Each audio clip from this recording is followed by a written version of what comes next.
Welcome back. All right, sometimes you have secretive Sally, competitive Carl, or gossiping Gracie. Or Happy Hattie, Crazy Curtis. So how do you deal with these difficult personalities in one workplace? Business leadership coach Angela Civitella. Civitella. Civitella. Close. Is that Italian? Very. Yeah, I love close it. All enough, right. though. Thank She you. has some unique techniques that can help us. Now, you've been an executive coach, and you've been helping out in different ways. Can you tell us a little bit about that? So, as we know, we always have this elephant in the room that needs to be talked about, and that's dealing with difficult personalities in the workplace. And how do you make that function and to the betterment that it doesn't ruin your day, or you have to rethink if you're going to be staying in that position in that workplace. So there's different ways to handle and navigate it. The first thing is that you need to just take a step back and just assess the situation and see, is it usual that this person speaks this way or conducts themselves this way, or is it targeted towards me? So a little introspection is always important to put forward at first. And then you get into start to peeling layers and trying to understand really fundamentally what's going on. Right. And that would probably require in a second moment to maybe approach that person and let them know, because they probably have no idea that they're an irritant, that what they're saying or doing is actually affecting you in a negative way. So it's wise to maybe pull them away and speak to them privately and ask them straight up and say, you know, is this you? Do you understand when you say this, when you do this, that it affects me this way, that I feel this way? Instead of attacking them, let them know how it makes you feel.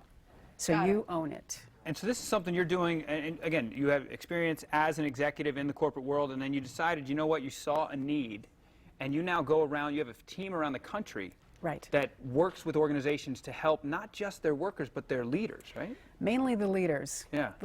Ironically, it ends up that it's the leader that's more the problem than the team. So we try to realign the vision that the leader has for their business and their team. Because more often than not, there seems to be a disconnect. You're so busy doing the work that there's a lot of things that get not looked after, and they don't realize that they still need to continue being nurtured. Even though the business is doing well and it's profitable, the people need to be looked after too. And you want to make sure that they feel that they have a place to stay, that they want to stay. Right. And you minimize turnover by bringing somebody like me in to assess and temper the situation, to create containment so that there's less of those drastic decisions that need to be taken about people getting fired, letting go, downsizing, resizing, or whatever the term is at that moment. We come in and we try to make the best of what they have already in place. So you mentioned, you know, when you're dealing with a difficult personality, that confront them, ask them if they're self-aware, let them know how it makes you feel. For someone that might find that to be, you know, that's a little too much, or they're very conflict averse, what would you recommend, or what would you have, I guess, advice for that person? So it's never coming in as a conflict or confronting someone. The confronting is a term that it would suggest that there's going to be a fight, and that's what you don't want. You want to just establish a dialogue, a conversation with somebody, come in at them softly. And if they do come in aggressively towards you, you do the opposite. You stand and you receive it, and you just let them say what they need to say. And once you assert your position as to why it is that you want to have certain information from them as to why they're speaking to you this way or behaving a certain way, in that position of you being assertive, remain silent. And people that get triggered very easily are very nervous around silence. I don't know if you know anybody like that. I know I do. Whenever I make my statement towards somebody and they kind of don't know what angle I'm coming from, I stay quiet.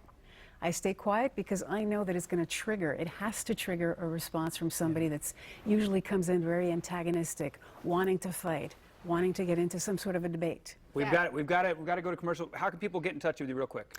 www.intinde.com. I'm on Facebook, LinkedIn, Instagram. I'm everywhere. Great information. Something a lot of people can use out there, folks. And she's also going to be on our website, so you can catch a segment there at firstcoastliving.net.